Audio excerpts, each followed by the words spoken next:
Welcome back to CFO Weekly, where we're talking with financial leaders about how to build efficiency in their teams, create time for strategy, and ultimately get results. With your host, Megan Weiss. Let's jump right in.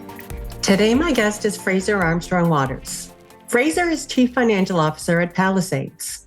He is responsible for leading all corporate and fund-level finance and strategic activities. Prior to Palisades, Fraser was Vice President of Finance at Kinsero. Fraser, thank you very much for joining me on today's episode of CFO Weekly. Thanks for having me, Megan. Appreciate it being here. Yeah, today we'll be learning about you, of course, but we'll also be discussing technology and investing in the right solutions to enable a business and provide for improved decision-making across an organization. I'm really looking forward to learning from you. So let's get started. Awesome. First, and as always, let's start with you and your story and how you got to where you are today. Yeah, well, I'll try and keep it brief. I grew up in Sydney, Australia, a fantastic place to grow up, really a sun-soaked youth with not a care in the world. I started my career in consulting and investment management across the Asia Pacific. After several years of work experience, I picked everything up, work and life, and moved abroad, taking the really traditional Australian rite of passage and moving to London in the UK. Shortly after arriving in London, I recognized my desires and passion were really transitioning from large companies and exploring the world of early stage companies. That was a valuable development in my career. I pivoted from a focus of narrow and focused set of responsibilities at large organizations to broad yet pretty intense responsibilities at smaller companies. After several years of building firms in the UK, I had the opportunity and ability to move to the US, which was an early ambition in my life. I landed in Austin, Texas, where I am today, and not long after joined Palisades.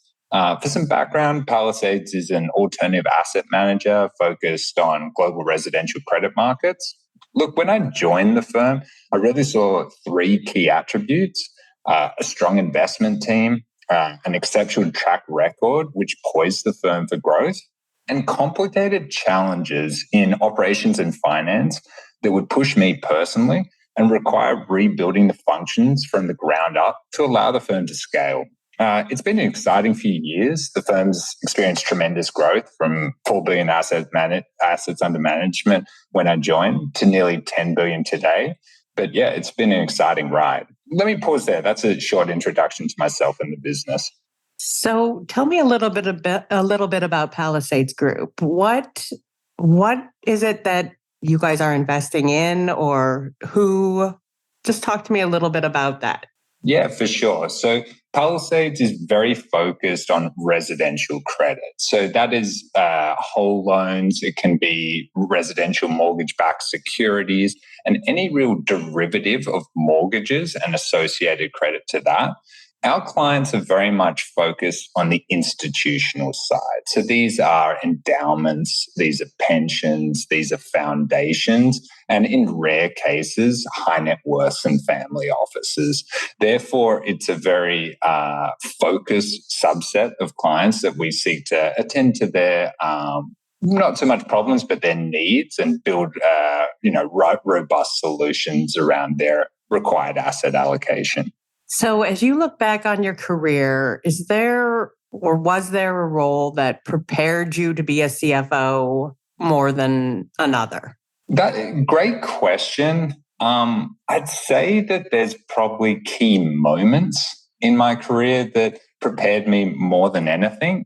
What comes to mind there is really that transition from large organizations to early stage companies. I think in large companies, refining skill sets, and early stage companies building a dynamic mindset and willing to take on broad responsibilities. I'd say also just the movement from Australia to Europe and then to the US. Don't get me wrong, a lot of falling on my face and having to pick myself back up.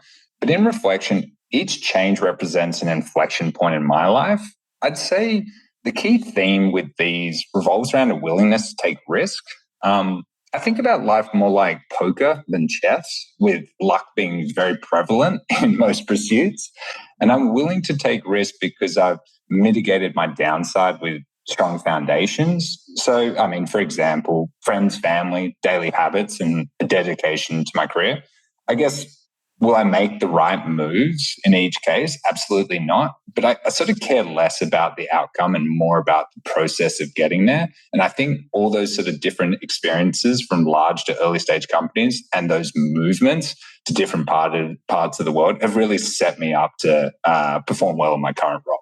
And I think life is a lot about taking risks. So how do you balance taking risks and like the mindset of a CFO? Because CFOs, we try to mitigate risks.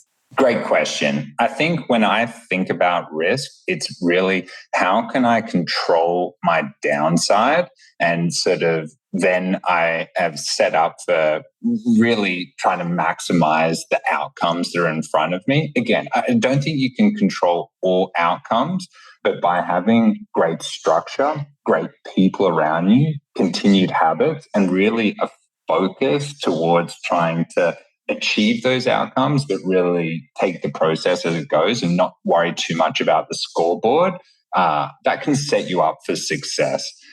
Again, I think risk in my mind is a willingness to take it, but also seeking to mitigate it where possible. And let's switch gears and talk about technology. So talk to us about how technology has changed the way that the Palisades Group approaches finance and investment management, and what new opportunities that it's created. Oh, great question. Look, as an alternative asset management firm, our investments are incredibly esoteric and operationally complex.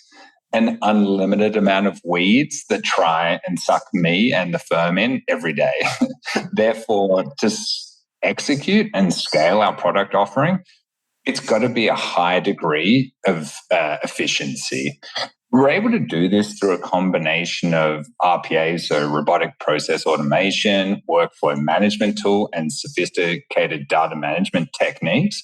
But really, boiling it down, these create opportunities in shifting a focus from purely operational execution to investment enhancing execution, trying to streamline like time-consuming processes that like affect us every day, but are very essential. Trying creating informed decision-making with real-time data that comes available to the firm, and ability to, operate in a complex market while maintaining a very lean team. And how do you ensure that technology solutions that you guys are investing in are aligned with the long-term strategic goals of the company and not just short-term fixes? Yeah, extremely good point. And saying we are focused on, I think you can't always solve for it. But the way we seek to review any technology initiative is through an evaluation criterion to determine the return on investment and clearly understand the costs and benefit. As you'd imagine, this analysis includes things such as understanding the problem and solution and how it aligns to the long-term vision of the firm, seeking to quantify the history and forecasted impact of the problem, but also the time, cost, and complexity of any solution that comes apparent, qualifying any mitigating factors and the priorities of the firm. But then lastly, I'd say engaging expert networks to identify opportunities and threats that just might not be obvious to somewhat of an echo chamber that can occur inside the firm. Post doing this sort of analysis, appropriate stakeholders would be engaged across the firm to seek to collaborate and align on the value of each initiative and how that aligns to the overall corporate goals to determine its viability. And can you speak to any specific technology solutions that the Palisades Group has recently implemented and how those have impacted the organization? Of course, our business intelligence team would love me speaking to any of their handiwork, so big shout out to them. Across the firm, we've got several proprietary technologies. Two examples that come to light that I tend to interact with more. One's called Tract, which tends to streamline the more laborious aspects of collateral management oversight. Being in the whole loan space as a firm, we manage tens of thousands of loans, which, as you can imagine, with any mortgage, there's a lot of collateral that goes alongside that. So by building a technology platform, we can really reduce the manual processes and improve the risk oversight and surveillance. Another tech platform that we have is Plateau. Plateau is a modular and distributed modeling platform, which tries to centralize the firm's analytics and reduce modeling risk through very enhanced controls. And furthermore, we maintain a proprietary data infrastructure, EDW. EDW manages all our data pipelines, centralizing the firm's data to a single source of truth and providing users with real-time data feeds. And I imagine like working in a startup where everything's quickly changing and technology, which is quickly changing. How do you ensure that you're picking the right solutions for where it is that you are in your life cycle?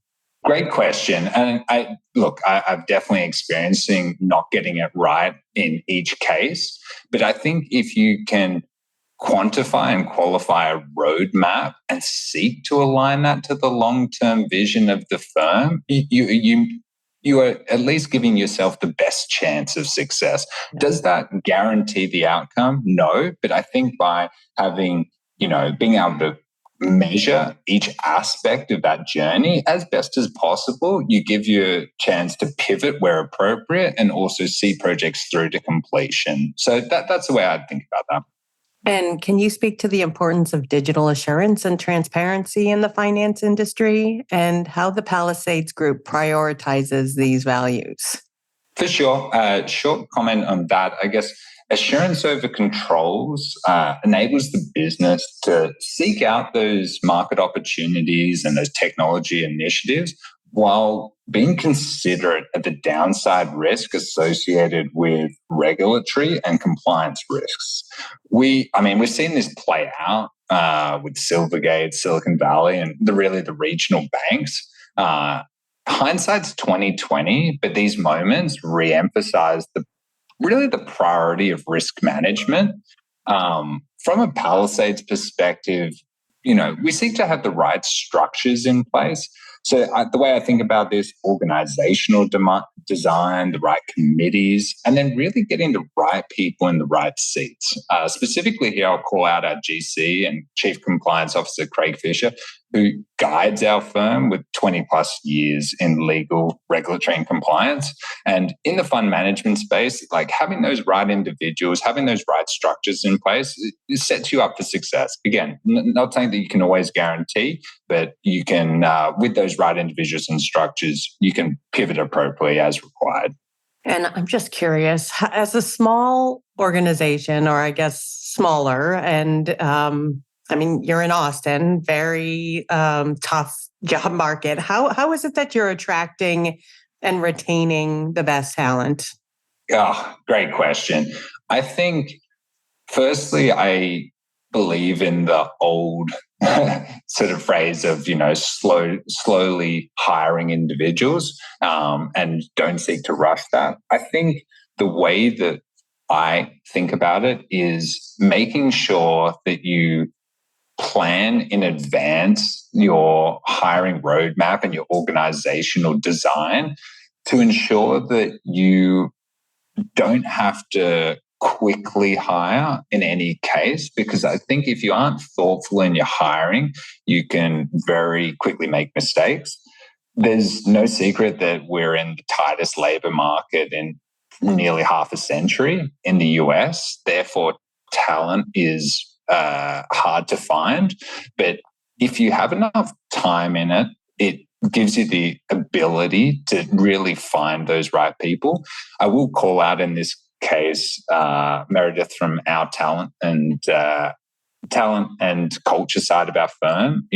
we saw the importance, even as a small firm, to have an individual driving that forward to ensure that we could find the most talented individuals in the market and seek to bring them to the business. But I do think it is an endowment of time and also being thoughtful on the structure in advance to be successful. And how does the Palisades Group ensure that finance is integrated into all areas of the business? And I guess conversely, all areas of the business are integrated into finance. Yeah. I think, look, I'll talk in a perfect world of it. I mean, there's definitely, it's a continually building and continually seeking to create those integrations. But what I'd say is, in many cases, finance has a quantitative skill set and broad visibility that's not possible or available in other departments of the firm. The visibility of numbers really enables finance to be a key stakeholder in that operating fabric and helps in building OKRs, KPIs, or the relevant operating infrastructure of the firm. As I've sort of highlighted, look, outcomes can't be controlled, and there's an inevitable, almost like fog of war, walking into any new endeavors. But having a quantitative plan which seeks to try and unite each department to what that long-term vision is, it can really drive performance and profitability of the firm. And speaking of outcomes, can you discuss any specific examples of how this integration has led to improved outcomes for either the Palisades Group or its clients? Yeah, definitely. I think the way that we think of that is we're in the business of really structuring funds, and we're constantly considering our strategy as we seek to enhance value for our investors. Moments which come to mind, including bringing new investors into funds, exploring new asset classes, or making strategic sales. Through finance having a robust integration with the investment side of the business, we're heavily integrated in scenario planning and forecasting our funds. The ability to really understand the driving forces of the business and illuminating optionality to the investment side of the team, they can consider and act upon if appropriate. Look, as previously mentioned, I think the outcome isn't the important factor here. It's more the creating optionality and then giving that optionality to different stakeholders across the business and also down to our clients as they may need it, to give them the ability to, create those opportunities and those trajectories that align with their goals. And looking at your LinkedIn profile, I've noticed a lot of advisory and mentorships. What is it about these things that's important to you, and why do you feel the need to give back?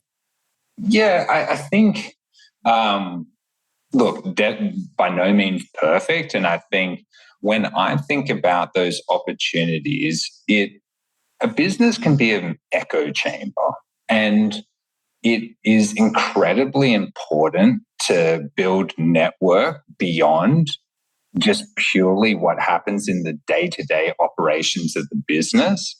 Therefore, operating in other channels, for example, I work with the CFO Leadership Committee. I have an active role at McCombs.